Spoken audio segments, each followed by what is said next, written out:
Welcome to our deep dive today. We're going to be looking at mindfulness and stress. Okay. We've got some really interesting source material to work with. Mm-hmm. We're going to be looking at excerpts from Thich Nhat Hanh's book, The Heart of the Material to work with. Mm-hmm. We're going to be looking at excerpts from Thich Nhat Hanh's book, The Heart of the Buddha's Teaching, Mm-hmm. and a TED Talk by Kelly McGonigal titled, How to Make Stress Your Friend.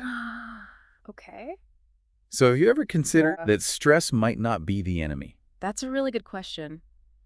It's fascinating how we often think of mindfulness as a way to escape stress, but what if it's more about changing our relationship with it? So Thich Nhat Hanh, a renowned Vietnamese Buddhist monk and peace activist, Mm-hmm. introduces this idea of right action in his teachings. Right action. Yeah, it's a core principle of mindful living. It's about making choices that minimize harm and cultivate compassion.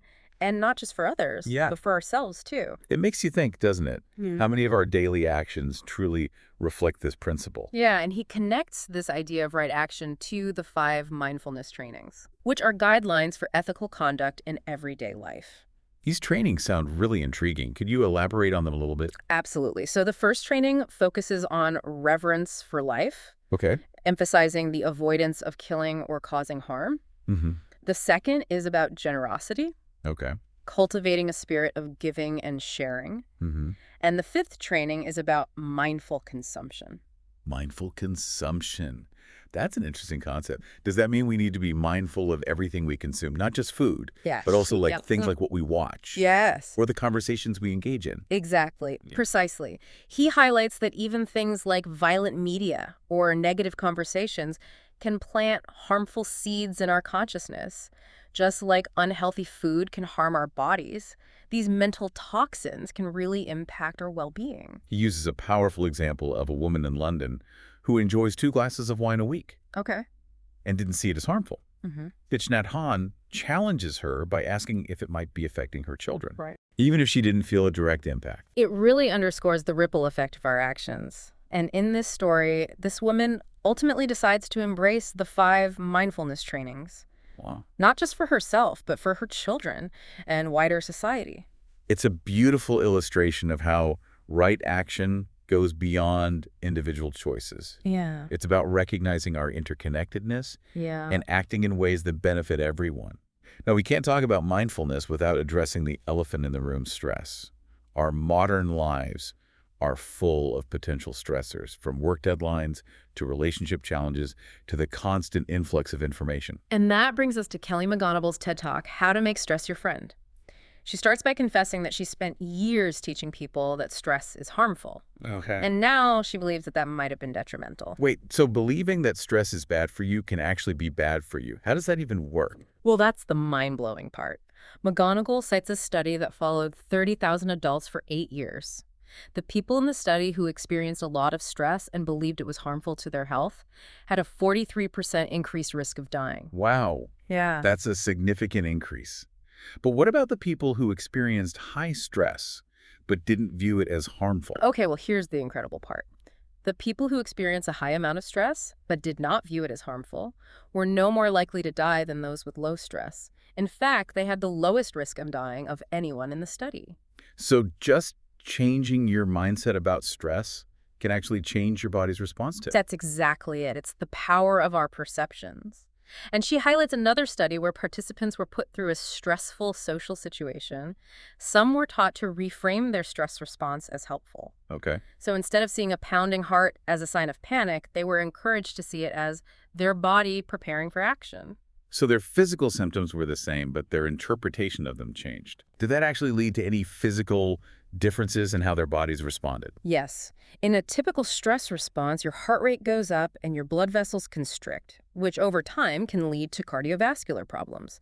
But in this study, when participants viewed their stress as helpful, their blood vessels stayed relaxed, Wow. even though their heart rate was still elevated. Their bodies were still energized, but in a healthier way.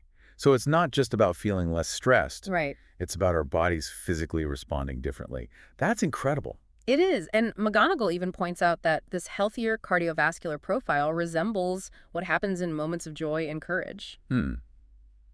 This is starting to sound a lot like Thich Nhat Hanh's teachings on mindfulness, right? Absolutely. approaching challenges with less fear and resistance. Absolutely. And it gets even more interesting when we explore the social aspect of stress. Social aspect of stress. Okay, I'm listening. McGonagall suggests that stress can actually make us more social. Hold on. I always thought stress makes people, like, withdraw and isolate themselves. Yeah, that's a common misconception. There's a link between stress and social connection, and it all comes down to a hormone called oxytocin. Oxytocin.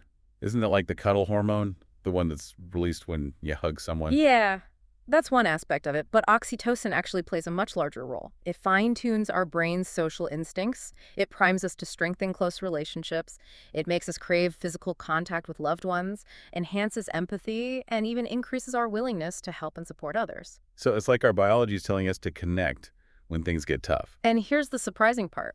Oxytocin is a stress hormone. Oh, wow. It's released alongside adrenaline as part of our stress response. So instead of isolating us, stress might actually be encouraging us to reach out to others to share our feelings and offer support. Precisely. Our bodies are essentially saying, hey, things are challenging right now. Let's come together and get through this. So it's not just about receiving support, but also giving support. Exactly.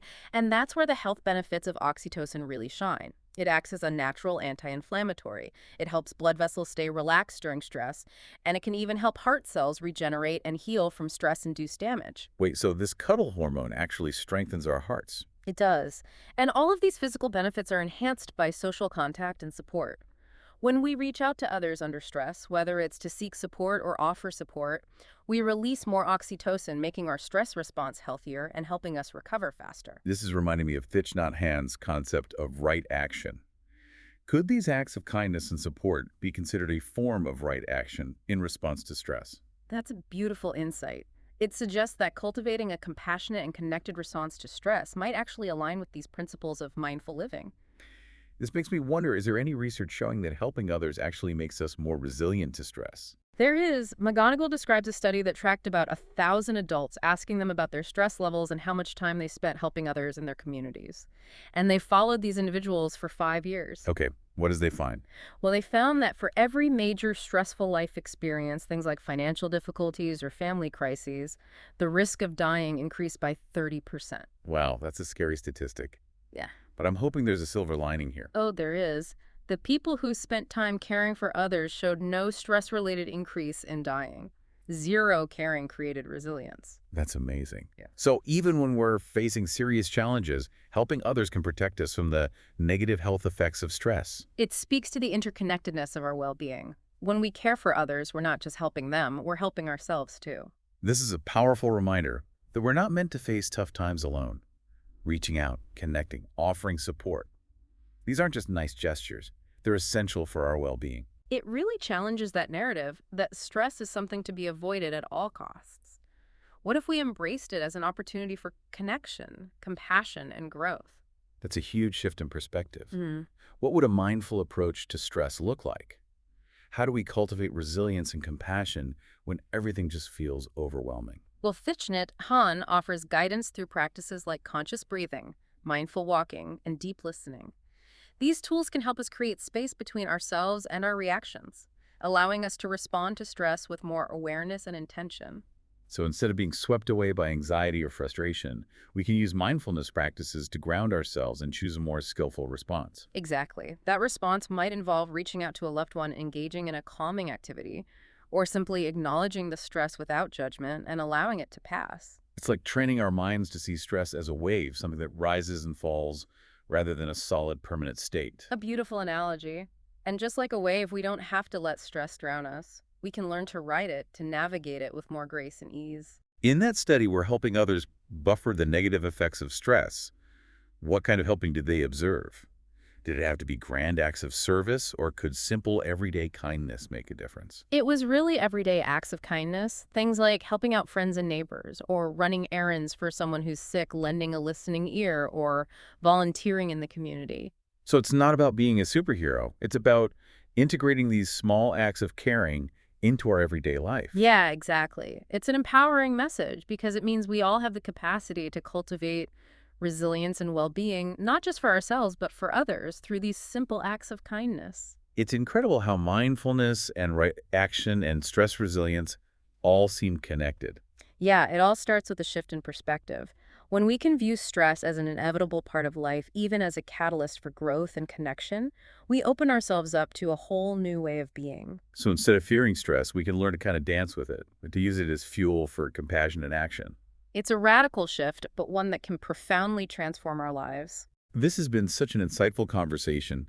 I feel inspired to take a closer look at Thich Nhat Hanh's 5 Mindfulness Trainings and really see how I can apply them in my own life. Thich Nhat Hanh founded a global community of mindfulness practice centers called Plum Village. Their website is an amazing resource on the 5 mindfulness trainings, mindfulness practices, and teachings on mindful living. I think our listeners would find it very valuable. Yeah, I agree. It's a wonderful starting point for anyone who wants to kind of delve deeper into these ideas. So in our deep dive today, we've explored Thich Nhat Hanh's concept of right action. We've delved into Kelly McGonigal's research on the unexpected benefits of stress, and we uncovered the link between stress resilience and social connection. We've learned that mindfulness isn't about escaping stress, but about transforming our relationship with it, using it as a catalyst for compassion and connection and growth. It's about recognizing that stress is a natural part of life and that we can choose how we respond. And those choices that we make, they can have a ripple effect, not only impacting our own well-being, but the well-being of those around us as well. I'm so grateful for this conversation. It's given me a lot to think about and a renewed sense of hope. We'll leave you with a final thought. If stress can be a catalyst for compassion and connection, how might we intentionally use our own stress response to foster greater kindness and understanding in the world? That's a beautiful question to reflect on. Thank you for joining us on this deep dive into mindfulness and stress. For those who want to learn more about Thich Nhat Hanh's 5 Mindfulness Trainings, you can visit the Plum Village website at plumvillage.org.